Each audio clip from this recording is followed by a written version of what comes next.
ದೊಣ್ಣಗಾಯಿ ಪಲ್ಯ ಮತ್ತು ಸಪ್ಪನ ಬ್ಯಾಳಿ ರೊಟ್ಟಿ ಜೊತೆ ಒಳ್ಳೆ ಕಾಂಬಿನೇಷನ್ ಅಂತಂದೇ ಹೇಳಬಹುದು.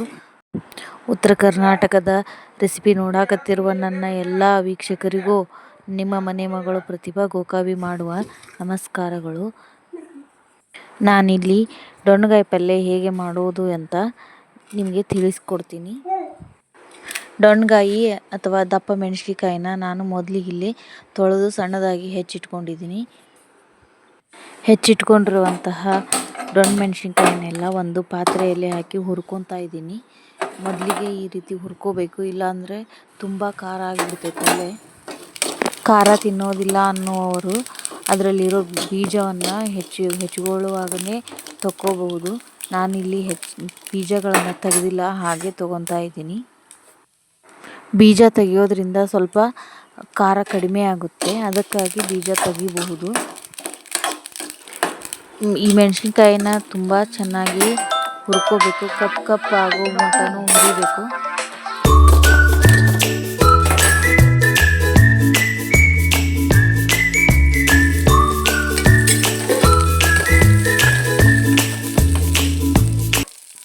ಮೆಣಸಿನ್ಕಾಯಿನೆಲ್ಲ ಚೆಂದಾಗಿ ಹೊತ್ತಾಗೋಂಗೆ ಹುರ್ಕೊಂಡು ಒಂದು ಪ್ಲೇಟ್ ಒಳಗೆ ತೆಗೆದಿಟ್ಕೊಳಕತ್ತೀನಿ ರೀ ನಾನಿಗೆ.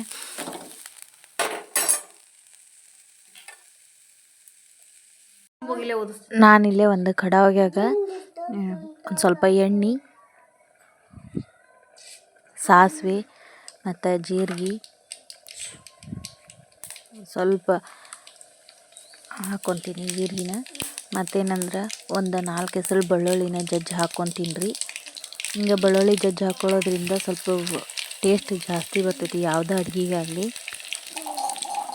ಮತ್ತು ಅದಕ್ಕೆ ಬೆಳ್ಳುಳ್ಳಿ ಮತ್ತು ಕರಿಬೇವನ್ನ ಮೊದಲೇ ಹೆಚ್ಚಿಟ್ಕೊಂಡಿದ್ದೀನಿ ರೀ. ಅದನ್ನು ಸತಿಗೆ ಆ ಎಣ್ಣೆಯೊಳಗೆ ಹಾಕಿ ಚೆಂದಾಗಿ ಬೇಯಿಸ್ಬೇಕು ರೀ. ನೋಡ್ರಿ, ಅದನ್ನ ಹಂಗೆ ಒಳ್ಳ ಕೈ ಆಡಿಸ್ಕೋಬೇಕು, ಇಲ್ಲ ಅಂದ್ರೆ ಅದು ಹೊತ್ತು ಬಿಡ್ತೈತಿ. ಹಂಗೆ ಕೈ ಬಿಟ್ರೆ ಅದಕ್ಕೋಸ್ಕರ ನಾವು ಹೊಳ್ಳ ಕೈ ಆಡ್ಸಾತೀನಿ.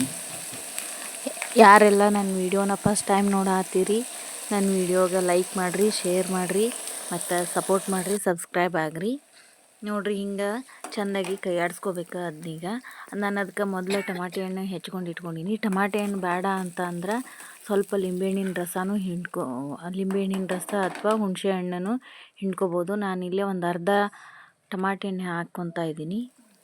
ದೊಡ್ಡ ಟಮಾಟೆ ಹಣ್ಣಿನೊಳಗೆ ಒಂದು ಅರ್ಧ ಟಮಾಟೆ ಹಣ್ಣು ಸಣ್ಣದಾಗಿ ಹೆಚ್ಕೊಂಡಿದ್ದೀನಿ. ಅದನ್ನು ಅದೇ ಇದಕ್ಕೆ ಹಾಕ್ಕೊತಾ ಇದ್ದೀನಿ. ಅದನ್ನೀಗ ಚೆಂದಾಗಿ ಫ್ರೈ ಮಾಡ್ಕೋಬೇಕು ರೀ. ಅದಕ್ಕೆ ಸ್ವಲ್ಪ ಮೆತ್ತಗಾಗಲಿ ಅನ್ನೋದಕ್ಕೆ ಸ್ವಲ್ಪ ಉಪ್ಪು ಹಾಕ್ಕೊತಿದ್ದೀನಿ. ಅದು ಉಪ್ಪೆಲ್ಲ ಹಾಕಿ ಸ್ವಲ್ಪ ಕೈ ಆಡಿಸ್ಬೇಕು, ಅಂದ್ರೆ ಸ್ವಲ್ಪ ಟೊಮೊಟೊ ಮತ್ತು ಈರುಳ್ಳಿ ಬೆಳ್ಳುಳ್ಳಿ ಎಲ್ಲ ಮೆತ್ತಗಾಗ್ತೈತಿ. ಆಮೇಲೆ ನಾನು ಸೈಡಲ್ಲಿ ತಾಟ್ನಲ್ಲಿ ಹಾಕ್ಕೊಂಡಿರೋಂಥ ಮೆಣಸಿನ್ಕಾಯಿನೆಲ್ಲ ಇದಕ್ಕೆ ಹಾಕ್ತಾಯಿದ್ದೀನಿ. ಅದು ಈಗ ಎಲ್ಲ ಮಿಕ್ಸ್ ಮಾಡ್ಕೋಬೇಕು, ಚೆಂದಂಗಿ ಮಿಕ್ಸ್ ಮಾಡ್ಕೋಬೇಕು.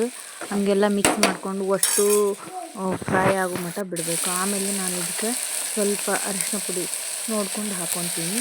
ಉಪ್ಪು ಮತ್ತು ಬೇಕಂದ್ರೆ ಟೇಸ್ಟ್ ನೋಡ್ಕೊಂಡು ಮತ್ತು ಬೇಕಂದ್ರೆ ಹಾಕೋಬೋದು ರೀ. ಬೇಕಂದ್ರೆ ಸ್ವಲ್ಪ ಸಕ್ಕರೆನೂ ಸಹ ಹಾಕೋಬಹುದು, ಖಾರ ಅನಿಸಿದರೆ.